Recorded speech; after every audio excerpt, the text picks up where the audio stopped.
Okay, all of these things, we're trying to get everything recorded, so this one is going to be recorded. It's a little scary for me because you are my debut audience. I've never done this presentation anywhere. It comes from the fact that I have another talk that I give a lot called From Mickey to Magoo, the Golden Age of American Animation. And that is the stuff that was in the theaters. And I get to the end of it and people say, I thought you would talk about Bullwinkle. And I said, no, that's the TV age. So I just sort of put this together to try and introduce you. And notice it says big business in the 1960s, because I would love to just stand here and show you clips of your favorite things. But I know everybody has different ones. And I thought Yogi Bugs and Bullwinkle would sort of give you an idea of what the possibilities were. How many of you were in single digits in the 1960s? Okay, so I'm talking to the choir, right? You've seen this stuff. And I think I'm 61 and I was the demographic for this kind of stuff. So I'm gonna just start a little here. Overture, curtain lights, this is it, the night of nights. No more rehearsing and nursing a part. We know every part by heart. Overture, curtain lights, this is it, we'll hit the heights, and oh, what heights we'll hit. On with the show, this is it.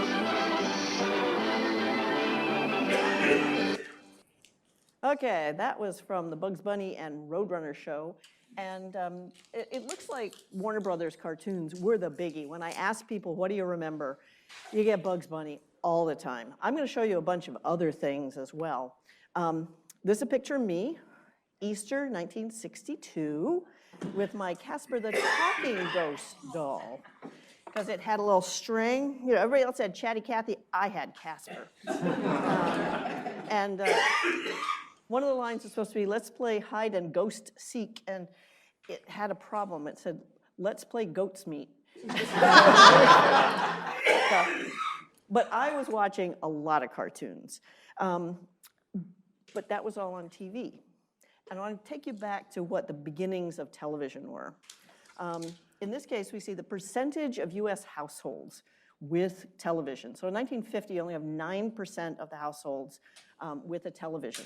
But by the time you get to 1978, 98% of households had a TV. And also starting in 1964, the number of color TVs started expanding. I'd like to talk about this year, 1959. If you notice, well, I didn't say there'd be math, did I? The slope of the curve really shoots up. And part of the reason for that is the number of TV stations available. So in 1950, across the whole country, there were only 110 TV stations, and those are going to be in major markets. But within those 9 years, you get 723, which I think just it explodes. And after that, you get even more. Take a look at this. For June 9th, 1948, television came to Boston with WBZ-TV. And it was a big deal. I mean, the Boston Globe had a whole television section so that people could get it. It was T-Day, the day that Boston got TV. And WBZ's still around, right? Yep. So, but this is a big deal. And because we're getting more and more programming on TV, you had to buy a TV. So this is from 1950, a couple of years after Boston had it, and this is in the Boston Globe. And you can see, let's see, that big one, the big one, 16-inch pictured television. Isn't that good? And if you look at that Admiral one, the 12.5-inch, it says it's $199.95, only $2 weekly. So I looked it up. I said, you know, well, what does that mean in 2019 dollars, right? How much would you pay for about a 72-inch LED screen these days? A couple thousand maybe, unless you got it on sale? Well, $100 in 1950 translates to $1,042 in 2019. So you're talking about a $2,000 purchase just to get a $200 TV. But there are ads all over the place because things are burgeoning. Today we're used to everything being 24/7. You know, there's just so much stuff. And all those different channels on cable and everything. What's the song? Something about 500 channels and nothing's on? Right. Yeah. Well, in those days, if nothing was on, you saw a test pattern. And the test pattern came on around midnight and came back, TV programming came on at about 6 o'clock in the morning. Well, one of the things is that even though there were networks, ABC, CBS, and NBC, they all started up in the 40s. So you could get your news, you could get all kinds of network programming. It was wonderful. But usually that network programming was all in the evening. And then the local stations had to fill in. So that's where you get the local news, the local weather, things like that. But they also had to fill in the time with other programming. And we get a lot of kids programming, filling things in. Uncle Gus was up at WMUR in Manchester. Big Brother Bob Emery was on BZ. Major Mudd was on NAC and Channel 7, and Salty Brine's Shack in Providence on Channel 12.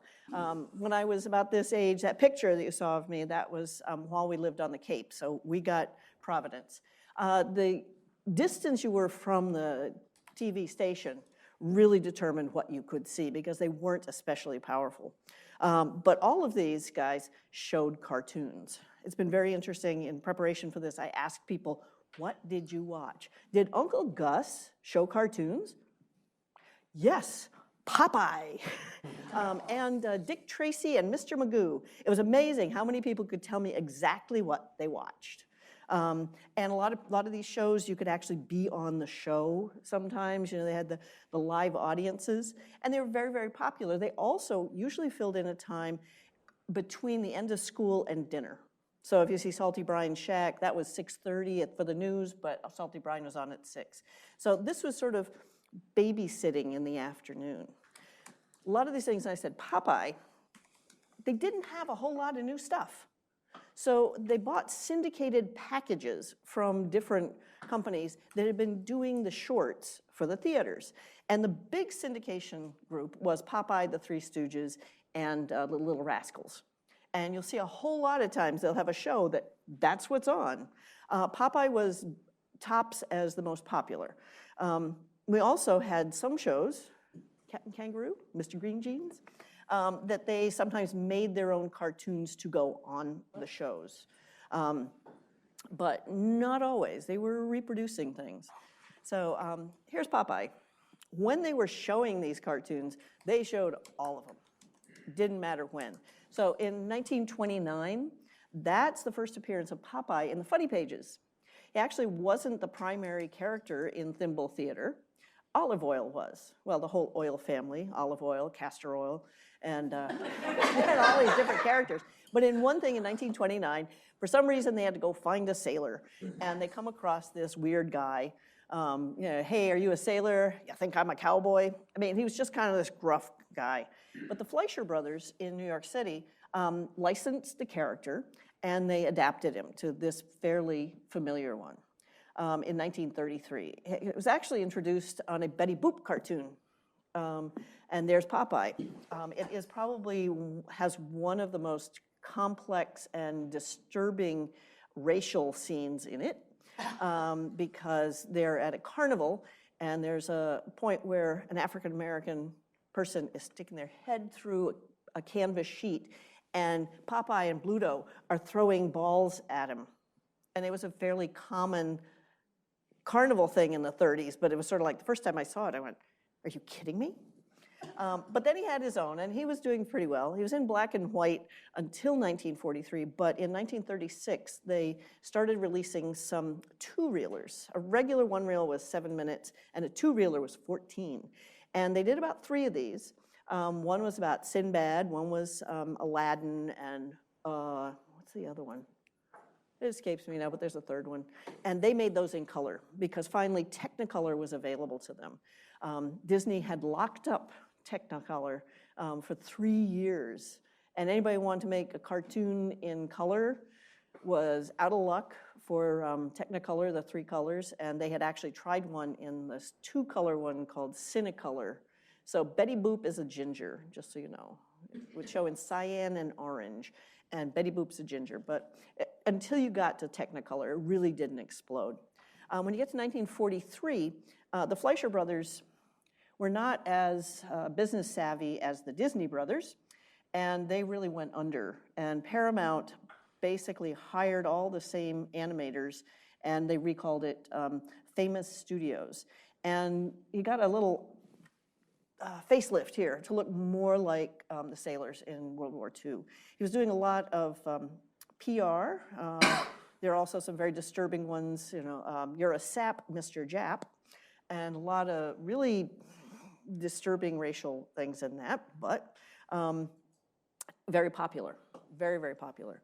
By 1960, King Features took over, and these were ones that were made specifically for TV. When you saw Popeye on any of these syndicated things, you could get any of these. So now you can determine how old something is. And I really remember this ones from 1933. They just seemed better. And they always started with a particular opening thing on shipboard.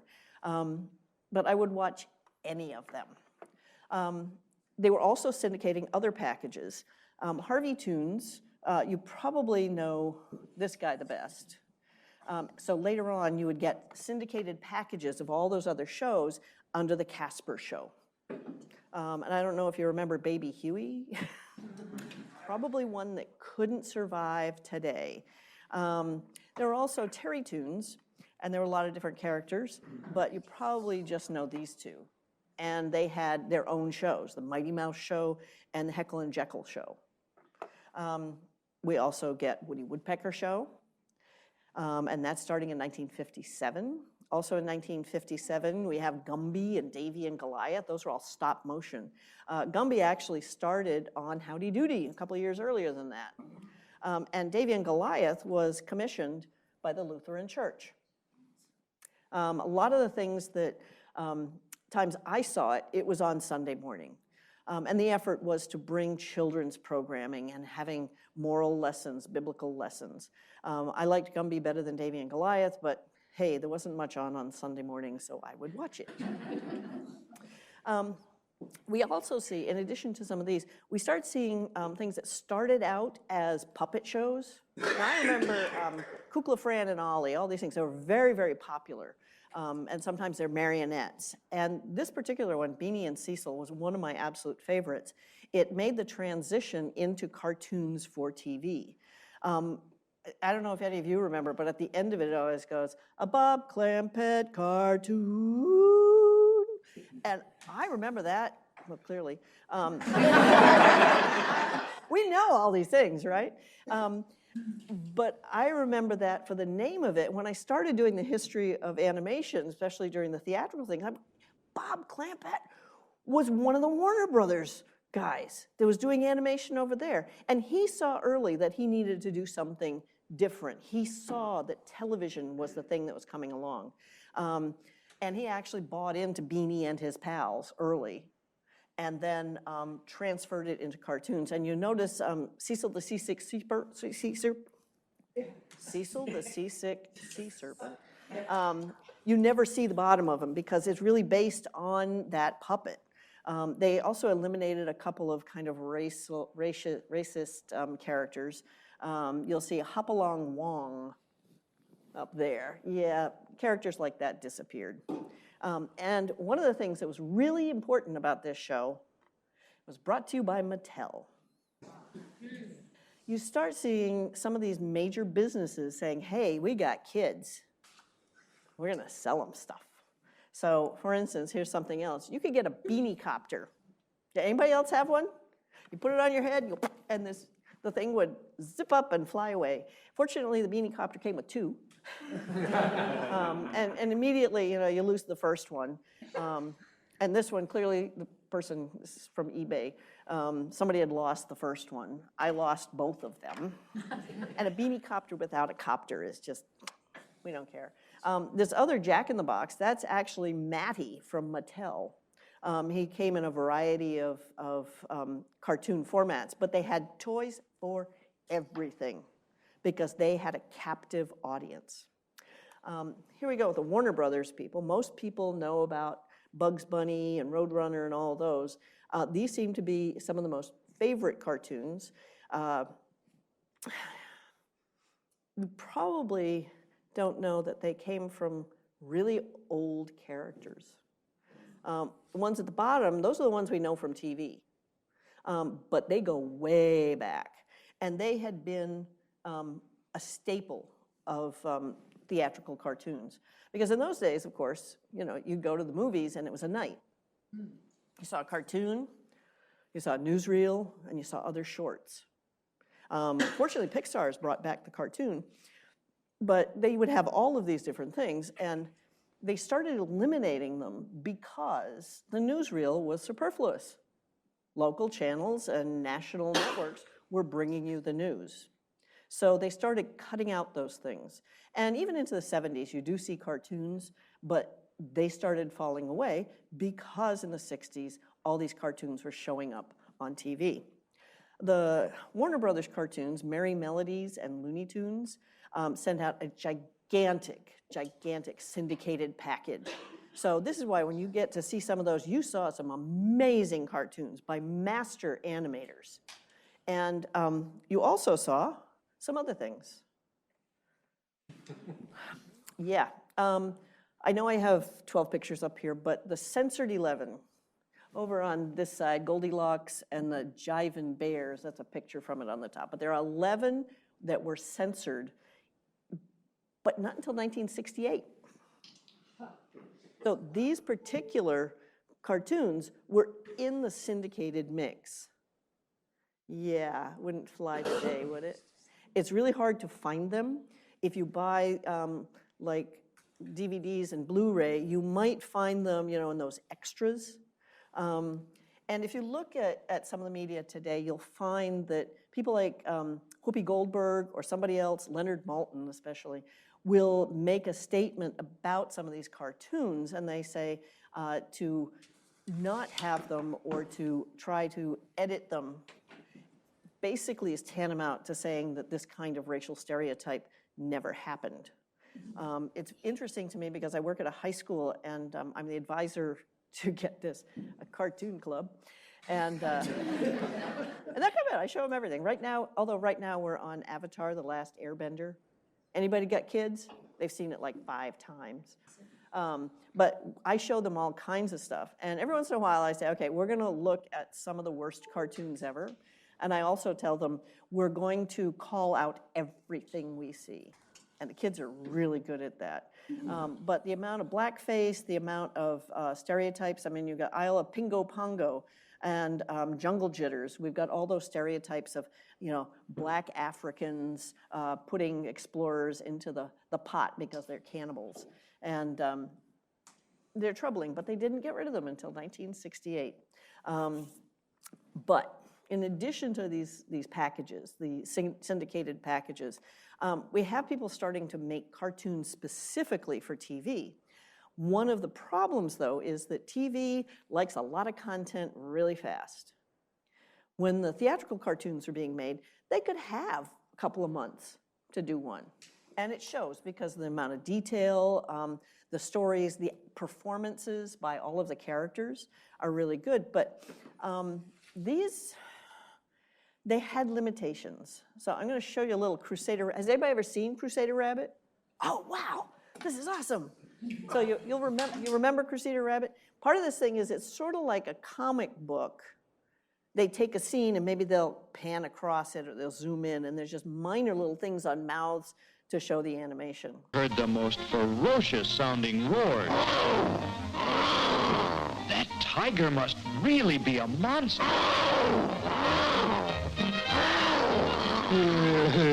This has been a transcribed program. Crusader Rabbit knew he'd found the one to help, so he planned the escape. Tiger, it is I, Crusader Rabbit. The Texans are chasing my cousins, the jackrabbits, out of Texas. Here they are. And you got to help me, Tiger. Will you come with me to battle the Texans? Yeah, I'll do it. And so, having persuaded the tiger to join his forces, Crusader Rabbit and his newly found friend were off to Texas. So they go off. So that's the kind of thing. And you can see just occasionally there's a little mouth movement. I love it when they're having a conversation and their backs are to the camera. That makes it even easier because the audio track carried most of the stuff. And there's a little bit, but they could crank these things out. Crusader Rabbit started in about 1950, but they knew that this medium of television was going to take off. The first color cartoon made for TV was Colonel Bleep. Anybody see Colonel Bleep? Ooh, I only found one person on Facebook because I've been asking questions the past couple of days. The fellow who remembered it is on the board of governors for the Oscars. And he just recently retired as the head of the animation department at USC. Yeah, so he was the only one. He remembers it. He grew up in New York City. I find this little clip just amazing. And so this would be in 1957, around the time that Sputnik went up. The people of Futura had only recently become interested in Earth. To Futurans, the Earth was only a small planet revolving around the minor sun of the Milky Way galaxy, and hardly worth investigation under ordinary circumstances. However, on July 16, 1945, they had observed what appeared to be an atomic explosion on the Earth planet. As time went on, Futuran Futonic radar scopes recorded an increase in the number and fury of these explosions. And in the Earth's stratosphere, even the rocket trails of guided missiles were observed. To Futurans, these were signs of trouble. Trouble in space, and trouble anywhere in space is the concern of the Futura Interplanetary High Command. And so Colonel Bleep has arrived. And the exciting adventures of his new secret mission are about to begin. Yeah. Taking on the concerns of the day. This one I remember, Clutch Cargo, that started in '59. Has anybody seen Annoying Orange? Yeah, you've seen, it's really annoying, isn't it? And they put real mouths on the fruit, and Annoying Orange really is annoying. But it started in 1959 with something called Synchrovox with Clutch Cargo. And I really don't like this clip, but you have to put it in time. And we've got 3 characters, and you'll see their mouths. But this one, every time I look at it, I go, oh, I'm going to cringe on this one again. So. That's the ranch house. All out. I see some cowboys way over there. Maybe they're Billy's cats. Could be, Spinner. But they're so far away, I can't tell. Clutch Cargo. Hi. You're just passing over, thought we'd drop in. Am I glad to see you? I was just thinking about you. You must have read my mind. Sure is good to see you, Tex. A girl? This is Tex Wright. Tex, you've heard all about Spinner and Paddlefoot. I think Spinner thought you were a man. I really am glad to know you, Miss Tex. And I think I've changed my mind about being just like you. Okay. Gender mattered then, too. So, and we have these attempts to make it easier to make the cartoons and produce a lot. And this is kind of an interesting, there's no audio on this. But if we look at this one, Wolfie, by Tex Avery, who was one of the most amazing animators, just does the wild stuff. If you remember the movie The Mask with Jim Carrey, at one point he's got this mask on and the eyes go out and he's doing some wild thing. That was based on Tex Avery animation. But when we get to Hanna-Barbera, that's Bill Hanna and Joe Barbera who brought you Tom and Jerry. And they were very successful. They got a lot of Academy Awards, much to Disney and Warner Brothers' dismay. But they decided to go into cartoons for TV. And this doesn't have any audio with it. There we go. In the Tex Avery one, you see performance. You don't have to hear anything to know he's pissed off, right? And it's a whole performance, and each frame is drawn separately.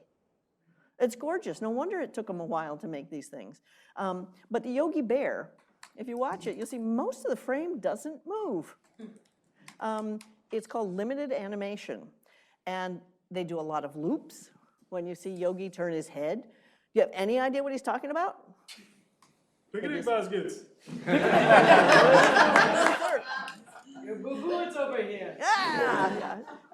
And we know a lot of these things because the other part is that Hanna-Barbera repeated a whole lot of things. Everybody, Mr. Ranger, sir, let's get some picnic baskets. You remember that? And they would repeat it. And the thing about picnic baskets was sort of the go-to if you wanted to do impersonation of Yogi. But they were working on this because they could just move little pieces.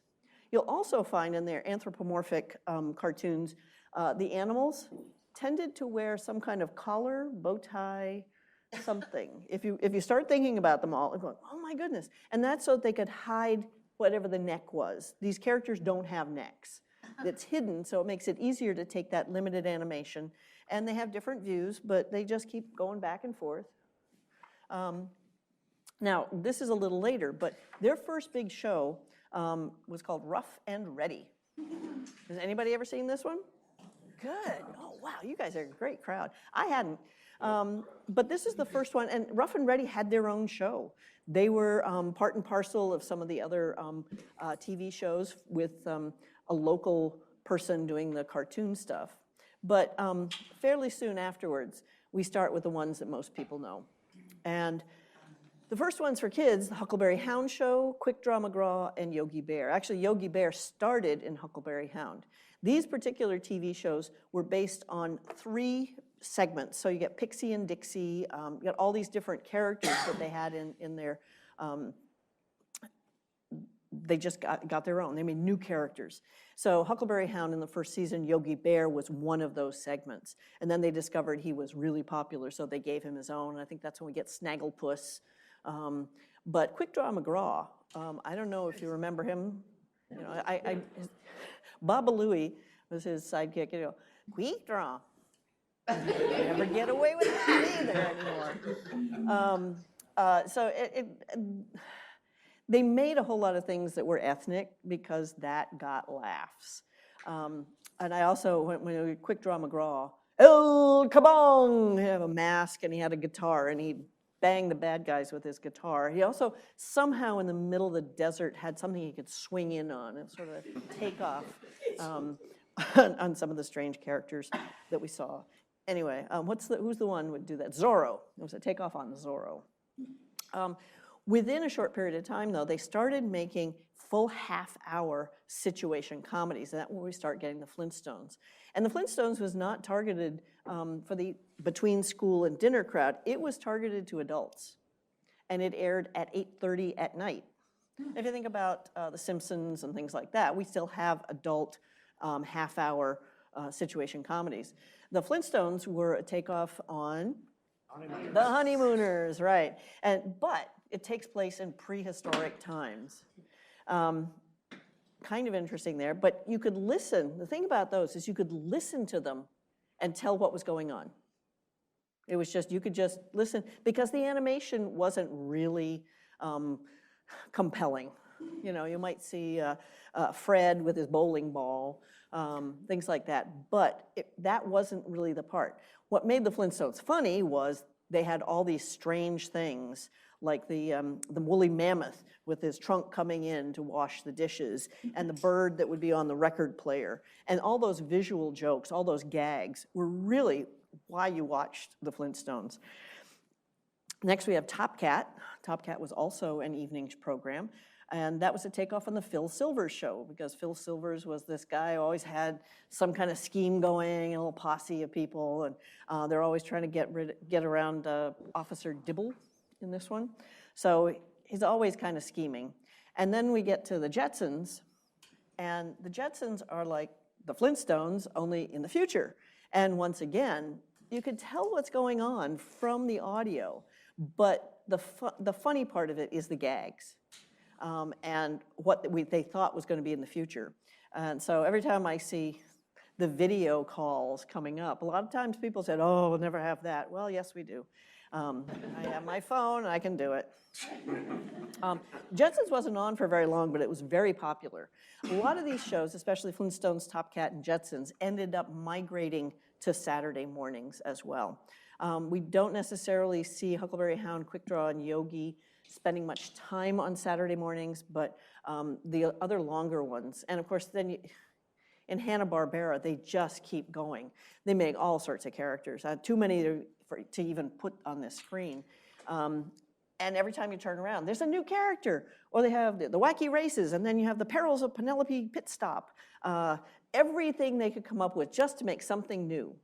And it was pretty easy. All they had to do was somebody design new characters, and they could do this limited animation. So they also did a lot of toys. And these are called TV Tinykins, 98 cents. You wouldn't believe how much they cost on eBay now. This is Hokey Wolf. These things are about this big.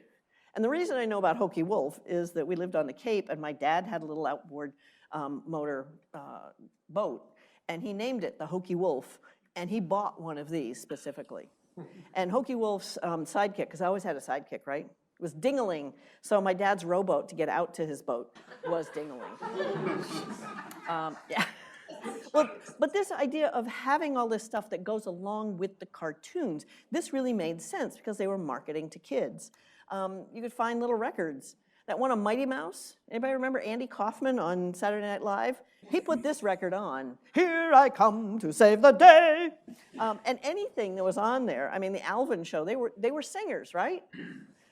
So I remember having some of these with Huckleberry Hound. I mean, these are things that I owned. So they were marketing to my parents, me, and getting my parents to get these things. Another thing that they started doing was comic books.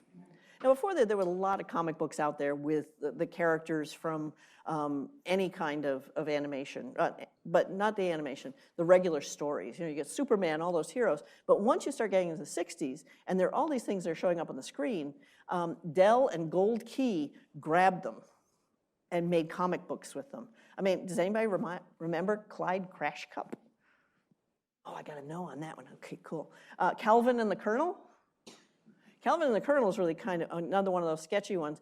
All of the voices and all the stories are based on Amos and Andy stories. By this time, it really wasn't okay to be putting African American people in that, especially Amos and Andy. But so they made a fox and a bear anthropomorphic. That was one easy way to get out of it, was making animals do this stuff. But they have the same Southern accents. In addition to these, there were all sorts of other things. And this is Soaky from Colgate Palmolive. And this was for Bubble Bath. But afterwards, you got to keep the character. And this company was amazing. They licensed so many different characters. And, well, here we go. Here's an ad for Popeye and Bluto. And he says he's the new Soaky toy. But he's a new Soaky toy too, Popeye. Well, blow me down. It's his sweet self. Oh, yeah? Yeah! You asked for it. Soaky soaks you clean and the ocean's full of fun. Scrubbly, bubbly, flippity, blubbity. Clean before you're done. Soaky soaks you clean and every girl and boy gets a toy. When it's empty, it's a toy. Look for the new Popeye and Brutus Soaky toys. Takes a Soaky fun bath today. It's fun. More fun than getting dirty. Yeah. It's really interesting how many people say they have one. I mean, the Smokey Bear, I just had somebody tell me this morning, oh, my mother had that one. They had the Beatles. I mean, Colgate was really good at marketing all these things. So you had all these different characters that were available. There were a lot of toys for the Flintstones. I put these up, the bowling set. I had it. I think it's somewhere in my parents' summer house. I had the Fred Flintstone Bop-'em thing. And then this strange little set here. You put things together, it was plastic. I had one of those. And yes, I had Flintstones vitamins. This was when when Pebbles came around, they started aiming it toward kids. And the ad executives looked at what gender the Flintstones baby was going to be. And they picked a girl because dolls. They figured they could sell dolls. But this was quite a different thing from when the Flintstones started at 8:30 at night. The Flintstones has been brought to you by Winston. Selling best-tasting filter cigarettes. Like a cigarette should. Yeah, had to switch that one. That was in the age where a company would sponsor a whole show rather than having cartoons. There was also a Flintstones camping resort in South Dakota. It lasted for about 50 years. It closed in 95. There's gonna be 2015, so it was pretty recent. It was in South Dakota. There was also one in Arizona from 1972 until January. And they had all sorts of weird things. I didn't know this. I mean, we knew Disneyland, but Hanna-Barbera was working on it. One of the other things that started in the 60s were Christmas specials. So the very first one was Mr. Magoo's Christmas Carol, and that was very popular. And these things were an hour long. Rudolph the Red-Nosed Reindeer, which I think is one of the creepiest of the Christmas Carol, Christmas specials. I mean, Hermie wants to be a dentist. You know, this all fits into the island of misfit toys and things like that. This was put together for $500,000, and it was animated in Japan. So, but who's the sponsor? GE. And they really marketed with that. Here are some GE clips that were made for their advertising with the various elves. So there's not a star on the top of the tree, it's a GE logo. There seems to be an elf that is vacuuming. And I don't know, I'm a little disturbed by this elf that's in the toaster oven. You know, but they're really leveraging all these cartoons because they're engaging. We have the Charlie Brown Christmas, this is 1965. So a lot of these things, here's the Grinch, 1966. The classics, the ones we say is classics at Christmas, all came out of that 60s thing. Now, the other part is, and I'm gonna show you some things you probably haven't seen, but cereal. I almost called this talk sugar, actually. Sugar and plastic, so we saw all these plastic things. Here are some of the ones for Post cereal. I'll go a little bit of it and go on. Brought to you by Post, makers of Post Treat Pack, just for kids. 6 sweet treats that start your day a little bit better. Start your day a little bit better. Start your day with a cereal from home. You get Yogi. Hey, new Kellogg's Okays. Note the improvement? They put a bear on the box, which improved it so much, they decided to improve the cereal, too. Oh, come on, Yogi. Let's be serious about Kellogg's new Okays, okay? Like the Space Bears say, hey, okay. Well, first, how nutritious are Kellogg's new Oh, Okays? yeah, how are they? Let's go to Bullwinkle. Dancing a fun thing? No. Unless, of course, one's got the go to spin about. And smart belly folk get their go with Cheerios. Tasty, toasty O's of oats. The grain with the most protein and vitamin B1. More than corn. More than rice. More than wheat. Cheerios builds up muscles. Or, if you're a moose, moosels. Child one? I know. Tennessee tuxedo. Frosty-Os. Sorry, Baldy. Frosty-Os are for breakfast. Frosty-rific snacking, too. Shaped like sugar frosted donuts. Frosty-Os. Sarge, tell Cupcake. my missus I'm on my way home with the groceries. Cornflakes and all. Cornflakes? Kellogg's? That's the magic word. I gotta move in on this plant. So long, Sarge. Okay, quiet on the set. Heel and toe, and away we go with the Kellogg's Cornflakes, dozy-do. Kellogg's Cornflakes, best of you each mornflakes. Corniest flakes anybody makes is Kellogg's. Hey! So one of the things is these commercials were showing in the middle of the shows. So you'd be watching a cartoon and then the same characters would come out with an advertisement. Hey kids, tell your mother you want Kellogg's Cornflakes. This is Yogi Bear. Little bit problematic, but there were also cartoon characters that were developed specifically to sell stuff. We have, there we go. Carrots, carrots, carrots, rising out of the great carrot patch. Paradise for any rabbit except me. You see? I like Trix better than carrots. Trix, the corn cereal with a tiny taste of natural fruit. Fruit colors, too. Those crispy Trix fruit colors make me a happy fellow. There's Tricks are for kids, right? Then, remember this guy? Catch a leprechaun, but of course, nobody can. Catch me, and you catch me Lucky Charms. A new old Cheerio. Captain Crunch presents Breakfast on the Guppy.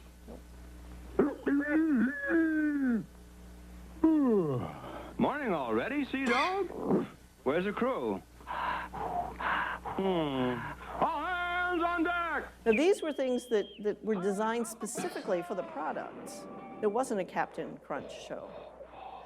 As a matter of fact, they made the cereal and gave it the name Captain Crunch, and they had the people from Rocky and Bullwinkle, the Jay Ward studio, create the characters.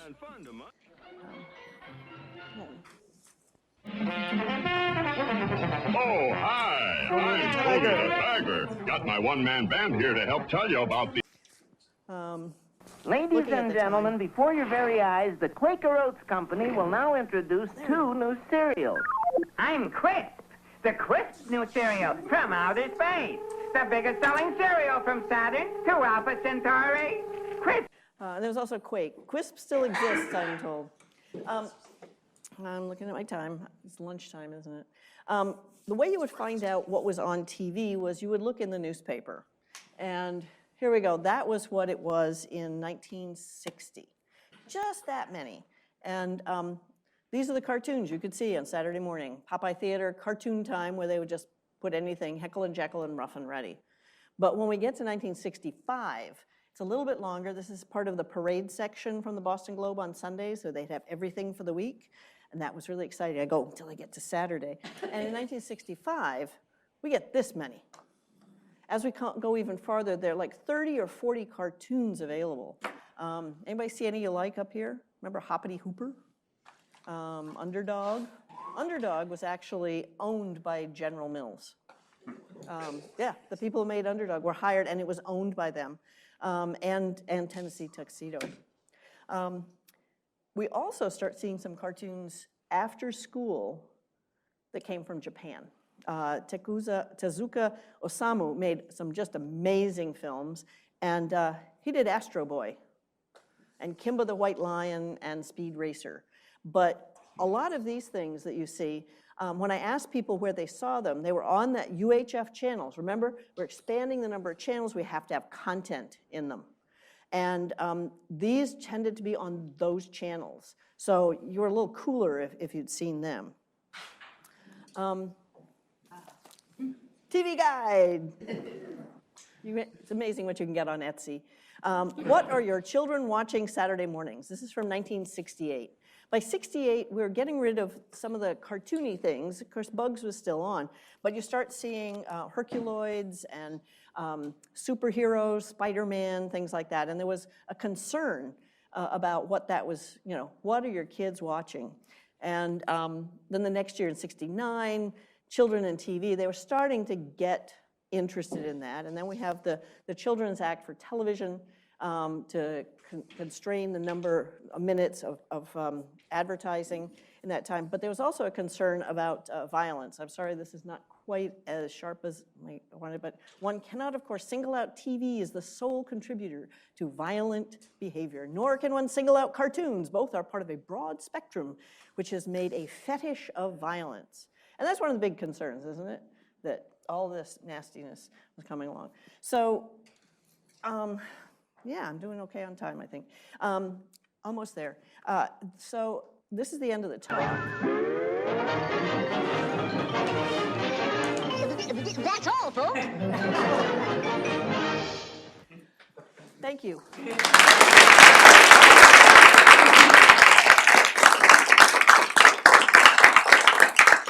And thank you for being my first audience for this. I had a lot of fun just going through this, and you won't believe how many slides I just skipped. It would go on all Saturday morning. So I know you're ready for lunch, but if anybody if we have a couple of questions, that's okay, or just going to lunch is fine. The picture of quiz Yep. reminds me that in my family, it was one, I liked quiz One of my brothers liked to Quaker. Yep. And it was set up, I remember at some point, it was actually set up as a competition to which one Yes. you were gonna buy. So it was as if it was, and I realized, I didn't think about it then, but it was as if it was a marketing scheme. Absolutely. Buried within the marketing scheme so that you're actually not going outside of whoever that manufacturer was to create an opportunity to buy more. Right, because you don't want somebody buying a Kellogg's cereal and somebody doing Quaker Oats. Right. You keep them in there. I was a Quake person, I lost. I won. I became a fan of Rocky and Bullwinkle in my 20s. Oh, wow. And what